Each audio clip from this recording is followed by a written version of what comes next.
এবারে লক্ষ্মীর ভান্ডারের পরিবর্তে অন্নপূর্ণা ভান্ডার, আর এই অন্নপূর্ণা ভান্ডারের মাধ্যমে আপনি ৩,০০০ টাকা করে পাবেন। কিভাবে আবেদন করতে পারেন, কোন কোন ডকুমেন্টস লাগবে, ডিবিটি লিংক করতে হবে, আধার লিংক তো করা আছে আপনাদের, ডিটেলস তথ্য জানাবো এই ভিডিওটির মাধ্যমে। Hi friends, welcome to Bangla সেরা ইউটিউব চ্যানেল। আপনাদের বহু রিকোয়েস্টে আমি একটি পূর্বে ভিডিও করে দিয়েছিলাম এই থাম্বলাইন অনুযায়ী, যেখানে আমি জানিয়েছিলাম যুব শক্তি প্রকল্পের ক্ষেত্রে আপনারা কিভাবে আবেদন করতে পারেন, এছাড়া কারা আবেদন করতে পারবে এবং এখানে কি কি ডকুমেন্টস লাগবে, বয়স কাঠামো সহ অন্যান্য তথ্য আপনি এই থাম্বলাইন অনুযায়ী জানতে পারবেন। ডেসক্রিপশন বক্সে লিংক আছে। যারা এখনো যুব শক্তি প্রকল্প সম্পর্কে ডিটেলস জানেন না, ডেসক্রিপশন বক্সে থাকা লিংক থেকে আপনি ডিটেলস দেখে নিতে পারেন।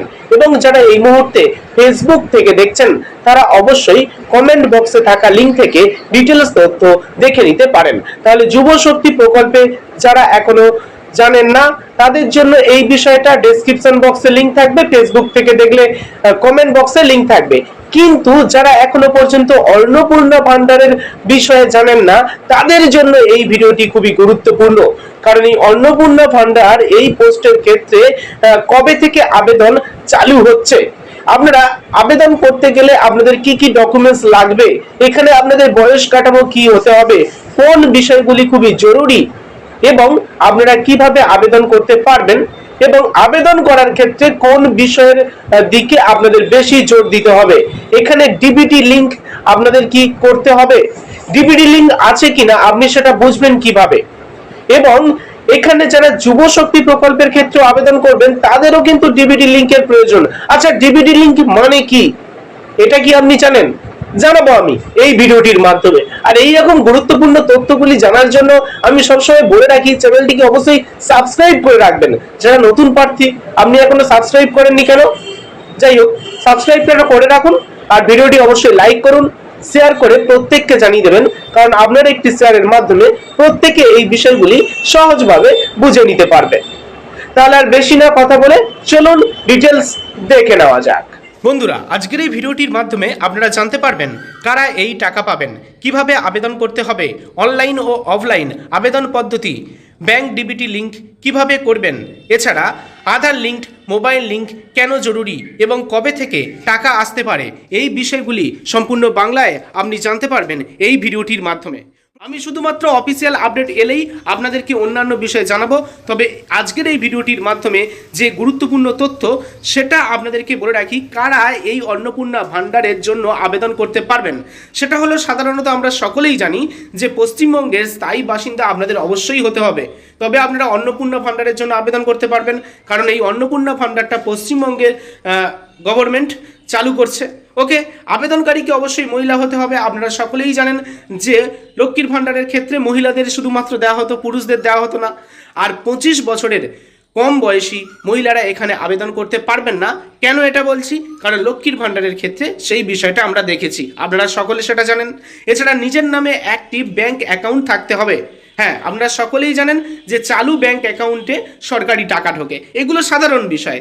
ব্যাংক অ্যাকাউন্টের সঙ্গে আধার লিঙ্ক অবশ্যই আপনাদের থাকতে হবে, এবং ব্যাংক অ্যাকাউন্ট ও আধার কার্ডের সাথে ফোন নাম্বারের লিঙ্ক থাকলে তবে ওটিপি ঢুকবে, সেই কারণে বললাম। এছাড়া ডিবিটি বা ডিরেক্ট বেনিফিট ট্রান্সফার, এই বিষয়টা আপনাদের অ্যাক্টিভ থাকতে হবে। ক্লিয়ার? এবারে বিষয়টা হলো ডিবিটি লিঙ্ক কেন জরুরি বা ডিবিটি লিঙ্ক অ্যাকচুয়াল কি, ডিবিটি লিঙ্ক কি, অনেকেই জিজ্ঞেস করছেন। তো বলে রাখি, সরকার যখন কোনো টাকা সরাসরি ব্যাংক অ্যাকাউন্টে পাঠায় তখন তাকে ডিবিটি বলা হয়। অর্থাৎ ডিবিটি লিঙ্ক করা থাকলে, অর্থাৎ ডিবিটি কথার ফুল ফর্ম কি? Direct benefit transfer. সরকারি বেনিফিট যাতে সরাসরি ট্রান্সফার করতে পারে ব্যাংক অ্যাকাউন্টের মাধ্যমে, অর্থাৎ সরকারি অর্থ ট্রান্সফার করার ক্ষেত্রে আপনাদের কিন্তু এই ডিবিটি লিঙ্কের প্রয়োজন। তাহলে ডিবিটি লিঙ্ক কি? ডিবিটি লিঙ্ক হলো সরকারি টাকা পাওয়ার জন্য যে লিঙ্ক, সেটাই ডিবিটি লিঙ্ক। ক্লিয়ার? দেখুন, তাই এখন থেকে আপনাদের ইন অ্যাডভান্স অর্থাৎ অগ্রিম আপনাদের চেক করে নিতে হবে, কারণ টাকা ঢোকা শুরু হলে তখন আপনারা ঝামেলায় পড়ে যাবে। কখনো আটকে যেতে পারে টাকা। সেই কারণে আপনাদের যেটা জরুরি সেটাই আপনাদের কাছে পৌঁছে দিচ্ছি। আধার লিঙ্ক আছে কিনা এটা একটু চেক করে নেবেন, মোবাইল নাম্বার লিঙ্ক আছে কিনা সেটা চেক করে নেবেন, আর ডিবিটি অ্যাক্টিভ আছে কিনা সেটা আপনারা অবশ্যই একটু চেক করে নেবেন। কিভাবে ডিবিটি লিঙ্ক চেক করবেন, সেক্ষেত্রে খুব সহজ একটি পদ্ধতি আছে। দেখুন কিভাবে চেক করবেন। আমি এখানে myAadhar.udai.gov.in অফিসিয়াল ওয়েবসাইটে চলে এসেছি। এখানে আপনারা দেখতে পাবেন লগ ইন। এই লগ ইন অপশানে জাস্ট আপনারা একটিবার ক্লিক করবেন। যখনই ক্লিক করবেন পরবর্তী একটি পেজ আপনাদের সামনে ওপেন হয়ে যাবে। দেখতে পাচ্ছেন এই মুহূর্তে নেক্সট পেজ ওপেন হয়ে গিয়েছে। এখানে আপনারা আপনাদের আধার কার্ডের নাম্বার এন্টার করবেন, আর এখানে যে ক্যাপচার কোডটা শো করবে এটা দেখে এখানে এন্টার করে লগ ইন উইথ ওটিপি এই অপশানে যখনই ক্লিক করবেন আপনাদের ফোন নাম্বারে ওটিপি চলে আসবে। দেখুন আমি এখানে ওটিপিটা বসিয়ে দিয়েছি। এবার এই লগ ইন অপশানে জাস্ট একটিবার ক্লিক করব। লগ ইন অপশানে এখানে আমি ক্লিক করলাম। তারপরে এইরকম একটি ড্যাশবোর্ড ওপেন হয়ে যাবে। আপনি এখান থেকে তলার দিকে আসলে স্ক্রল ডাউন করলে দেখতে পাবেন bank seeding status. Bank seeding স্ট্যাটাসে ক্লিক করবেন, দেখবেন লেখা থাকবে congratulation your Aadhaar bank mapping has been done. অর্থাৎ এখানে আমার ডিবিটি লিঙ্কটা করা আছে, সেই কারণে এখানে কংগ্র্যাচুলেশন মানে অভিনন্দনটা জানাচ্ছে। এবারে আপনি ঠিক তার তলায় দেখতে পাবেন আধার কার্ডের নাম্বার এখানে শো করবে এবং ব্যাঙ্ক নেম। যে ব্যাঙ্ক নেম মানে যে ব্যাঙ্কে আপনাদের ডিবিটি লিঙ্কটা করা আছে সেই ব্যাঙ্কের নামটি এখানে শো করবে। পরবর্তী আপনারা এখানে দেখতে পাবেন এখানে অ্যাক্টিভ বলে একটি অপশান শো হবে। এই অ্যাক্টিভ অপশান আছে মানে এখানে আপনাদের ডিবিটি লিঙ্কটা কিন্তু ব্যাঙ্কের সাথে করা আছে।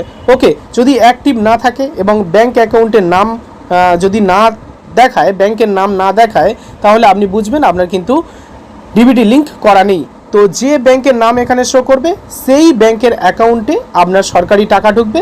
সেক্ষেত্রে ফর্ম ফিল আপ করার সময় সেই ব্যাংকের অ্যাকাউন্টটা আপনারা দেবেন। এটাই হলো ডিবিটি লিঙ্ক আছে কিনা চেক করার অপশান পাবেন। যদি দেখেন ইনঅ্যাক্টিভ আছে তাহলে ডিবিটি লিঙ্ক করাতে হবে, আর যদি দেখেন অ্যাক্টিভ আছে তাহলে ডিবিটি লিঙ্ক নতুন করে আর করার প্রয়োজন নেই। ডিবিটি লিঙ্ক না থাকলে কি করবেন, দুটি উপায়ে করতে পারেন। অফলাইনে আপনি নিজেই যদি ব্যাংকে গিয়ে বলেন আধার সিডিং কি বলবেন, আধার সিডিং বা ডিবিটি লিঙ্ক করতে চান, তাহলে ব্যাংকের স্টাফ আপনাদের আধার সিডিং বা ডিবিটি লিঙ্ক করে দেবে। ওকে, এছাড়া অনলাইনে আপনি কিন্তু এনপিসিআই এর অফিসিয়াল পোর্টালের মাধ্যমে করতে পারেন। সেখানে গিয়ে আধার নাম্বার, ব্যাংক অ্যাকাউন্ট নাম্বার দিয়ে ওটিপি ভেরিফাই করলে রিকোয়েস্ট সাবমিট হয়ে যাবে। যদি আপনি এনপিসিআই এর অফিসিয়াল পোর্টালে গিয়ে আপনি নিজে থেকে বাড়িতে ফোনে নিজে থেকে বা কম্পিউটারে নিজে থেকে করতে চান, তাহলে অবশ্যই কমেন্ট বক্সে জানাবেন। আমি স্টেপ বাই স্টেপ আপনাদেরকে জানিয়ে দেবো কিভাবে আপনারা বাড়িতে বসে করবেন। তবে তার আগে করার আগে অবশ্যই আপনারা চেক করবেন আপনাদের করা আছে না করা নেই। ওকে, নেক্সট আমরা দেখে নেব আপনি কিভাবে আবেদন করতে পারবেন। এই বিষয়টা কিন্তু এখানে সরকারি অফিসিয়াল ওয়েবসাইটে ফর্ম ফিল আপ করতে হবে। যদি নতুন করে যদি নতুন করে আবেদন প্রক্রিয়া শুরু হয়, তাহলে অন্নপূর্ণা ভান্ডারের অফিসিয়াল পোর্টাল গভর্নমেন্ট চালু করবে। যখন অফিসিয়াল পোর্টাল চালু করবে তখন কিন্তু আপনাকে অনলাইনে গিয়ে ফর্ম ফিল আপ করতে হবে।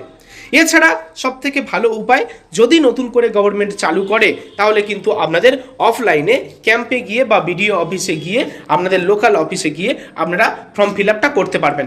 এটা হলো সাধারণ একটি বিষয়।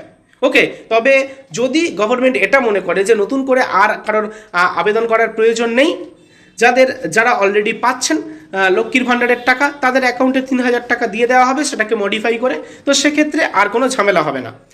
এছাড়া যারা নতুন করে 25 বছরে পা দিয়েছেন তারা হয়তো আবেদন করতে পারবেন, তো সেটা পরবর্তীকালে আপনাদেরকে জানাবো। তবে এটা অনলাইনে করতে পারবেন পোর্টাল চালু হলে, এছাড়া অফলাইনে করা যাবে। ঠিক আছে, বুঝতে পারলেন? এবারে দেখুন কি কি ডকুমেন্টস লাগতে পারে। তো এক্ষেত্রে আপনাদের আবেদন করার ক্ষেত্রে Aadhaar card, voter card, bank passbook, passport size photo, mobile number, এছাড়া রেসিডেন্সিয়াল প্রুফ, এগুলো কিন্তু আপনাদের অবশ্যই লাগবে। ওকে, এখন সবথেকে গুরুত্বপূর্ণ বিষয় হলো যত তাড়াতাড়ি সম্ভব নিজের ব্যাংক অ্যাকাউন্টে আধার বা মোবাইল লিঙ্ক করিয়ে নিন। কারণ যদি জুন মাস থেকে টাকা দেওয়া শুরু হয় তাহলে প্রথম মাস থেকেই আপনার অ্যাকাউন্টে টাকা ঢুকতে পারে। বন্ধুরা, এই মুহূর্তে যে বিষয়টা জানা যাচ্ছে 5ই জুনের পরে থেকে, হ্যাঁ বন্ধুরা, জুন মাসের ফার্স্ট উইক বা জুন মাসের সেকেন্ড উইকের প্রথমের দিকে চালু হয়ে যেতে পারে এই অন্নপূর্ণা ভাণ্ডার। অন্নপূর্ণা ভাণ্ডারের টাকা আপনারা কিন্তু জুন মাস থেকে পেতে পারেন। এই বিষয়টা কিন্তু খুবই গুরুত্বপূর্ণ।